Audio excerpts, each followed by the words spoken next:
Episode की starting में हम सेक्ट लीडर को देखते हैं जो उन्हीं दोनों से कहते हैं, तो तुम उसके बारे में क्या सोचते हो। यह सुनकर अनम कहता है, मैं यकीन से कह सकता हूँ कि वह डाउ के रास्ते को काफी अच्छे तरीके से समझ गया है।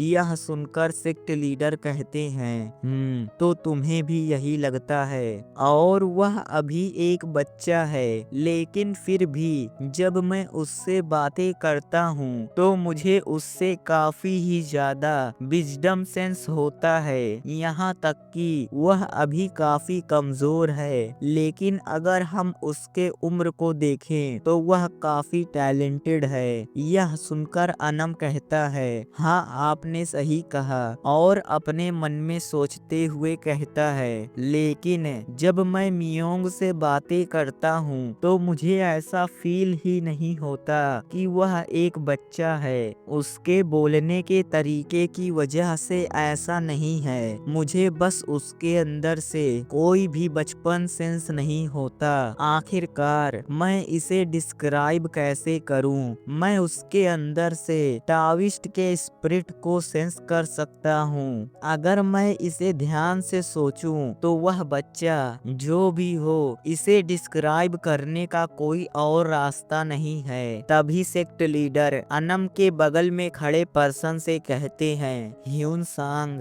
तुम इसके बारे में क्या सोचते हो। यह सुनकर ह्यून कहता है, सेक्ट लीडर, आप तो जानते होंगे कि मैं किसी को देखकर यह नहीं बता सकता कि वह कैसा है। यह सुनकर सेक्ट लीडर कहते हैं, लेकिन जब तुमने उसे देखा होगा तो तुम्हें जरूर कुछ फील हुआ होगा। यह सुनकर ह्यून कहता है, एक बच्चा जो बचकानी हरकत नहीं करता, और यही चीज मुझे फील हुआ था। यह सुनकर अनम शॉक हो जाता है और अपने मन में सोचते हुए कहता है, तो मैं ही ऐसा नहीं हूँ जिसे ऐसा फील हुआ था। तभी ह्यून आगे कहता है, मुझे पता है कि कुछ बच्चे काफी गहरी सोच के होते हैं, या उन्होंने काफी ही डिफिकल्ट सिचुएशन में अपनी जिंदगी को गुजारा है, और इसी वजह से उनके अंदर अपने आप इस तरह का कैरेक्टर डेवलप हो जाता है। जो भी हो, लेकिन इसका यह मतलब नहीं है कि वह अडल्ट की तरह एक्ट करता है। मेरा मतलब सिंपली यह है कि वह दूसरे बच्चों के कंपेयर में अपने उम्र से ज्यादा मैच्योर है। जो भी हो, लेकिन फिर भी वह बच्चा बस अपने एज से मैच्योर नहीं है, बल्कि उसका बातें करने का तरीका और उसका एक्ट देखने से ऐसा लगता है कि वह असल में एक अडल्ट है। और मुझे कभी कभी ऐसा फील होता है कि वह एक ओल्ड मैन है। ह्यून के सभी बातों को सुनकर सेक्ट लीडर ह्यून से कहते हैं, तो तुम्हारा मतलब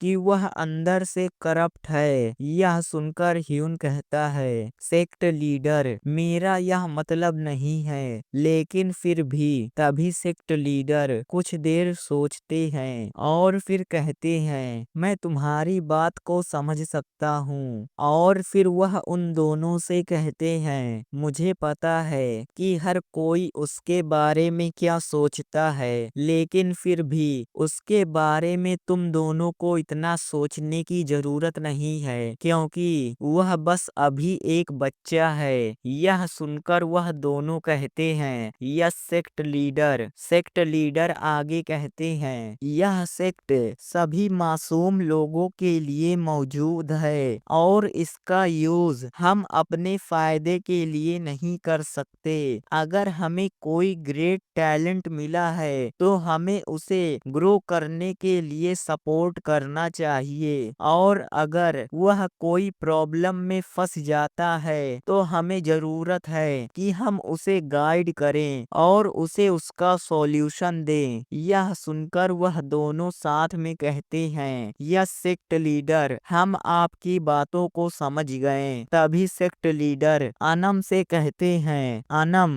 कंस्ट्रक्शन का काम कहाँ तक हुआ। यह सुनकर अनम सेक्ट लीडर को बताता है, माउंटेन की वजह से हमें कंस्ट्रक्शन कंस्ट्रक्शन के लिए लकड़ियों को इकट्ठा करने में काफी मुश्किलें हो रही हैं और हमें जितने पेड़ों की जरूरत है हम उतने ही पेड़ों को काट रहे हैं। हमें उन सबको सुखाने और काटने में कुछ और दिन लगेंगे। यह सुनकर सेक्ट लीडर कहते हैं, काफी अच्छी बात है। और अनम से आगे कहते हैं, तुम्हें लगता होगा कि हमें जो पैसे मिले हैं उससे हम फिजूल में सेक्ट के अपीयरेंस को बदल रहे हैं। यह सुनकर अनम कहता है, बिल्कुल नहीं सेक्ट लीडर। यह सुनकर सेक्ट लीडर आगे कहते हैं, प्लीज मेरे इंटेंशन को समझो, क्योंकि माउंट हुआ सेक्ट को दोबारा बनाने की जरूरत है। जब कोई पर्सन रिसोल्यूशन और डिटर्मिनेशन से न्यू सेल्फ को इस्टेब्लिश करता है तो वह अपने आसपास के चीजों को ऑर्गेनाइज करता है और उनके बिहेवियर को ठीक करता है। इसलिए इन सब से सेक्ट पर कोई फर्क नहीं पड़ता। यह सुनकर अनम कहता है, यस सेक्ट लीडर, मैं आपकी बातों को समझ गया हूँ। तभी सेक्ट लीडर ह्यून से कहते हैं, और आप प्लीज सभी टेक्निकों को जल्द से जल्द समझने की कोशिश करिए। यह सुनकर ह्यून कहते हैं, yes sect leader. Sect leader आगे कहते हैं, जो भी हो, लेकिन इन सब में कोई भी गलती नहीं होनी चाहिए, क्योंकि इन सभी टेक्निकों पर ही माउंट हुआ सेक्ट का फ्यूचर डिपेंड करता है कि हम कैसे अपने डिसाइपल्स को इन सभी टेक्निकों को सिखाते हैं। यह सुनकर ह्यून कहते हैं, यस सेक्ट लीडर, मैं पूरी कोशिश करूंगा कि मैं इन सब में कोई भी गलती ना करूं। यह सुनकर सेक्ट लीडर कहते हैं, तो ठीक है, मैं तुम दोनों पर भरोसा करता हूँ। तभी हम ह्यून को देखते हैं, जो अपने मन में सोचते हुए कहते हैं, क्या मुझे उन्हें इस बारे में बता देना चाहिए। वह सभी टेक्निक के बुक काफी अजीब हैं, लेकिन वह सभी टेक्निक कम से कम 100 साल पुरानी होगी। लेकिन मैंने जब उसे पहली बार देखा तब मैं हैरान हो गया था, क्योंकि उन सभी टेक्निक को देखने के बाद ऐसा लगा कि वह सभी टेक्निक काफी ही ज्यादा जल्दबाजी में लिखी गई है, जिसकी वजह से उन सभी टेक्निक के बुक पर काफी ही सारे इंक के मार्क छूट गए हैं। क्या कोई हमारे साथ स्कैम कर रहा है, या हो सकता है कि वह सभी टेक्निक के बुक नकली हैं। तभी वह अपने आप को समझाते हुए कहते हैं, नहीं, मैं कुछ ज्यादा ही सोच रहा हूँ, क्योंकि वह सभी अकाउंट बुक रियल थी। इसका मतलब यह सभी टेक्निक भी रियल है। मुझे लगता है कि कोई माउंट हुआ सेक्ट की मदद कर रहा है और अपने आइडेंटिटी को सीक्रेट रख रहा है, लेकिन ऐसा कौन कर सकता है। तभी अगले सीन में हम मियोंग को देखते हैं, जो काफी ही ज्यादा गुस्से में होता है और चिल्लाते हुए कहता है, उन्होंने मुझे बाहर निकाल दिया क्योंकि वह मुझे पिल्स ऑफ लाइफ नहीं देना चाहते थे।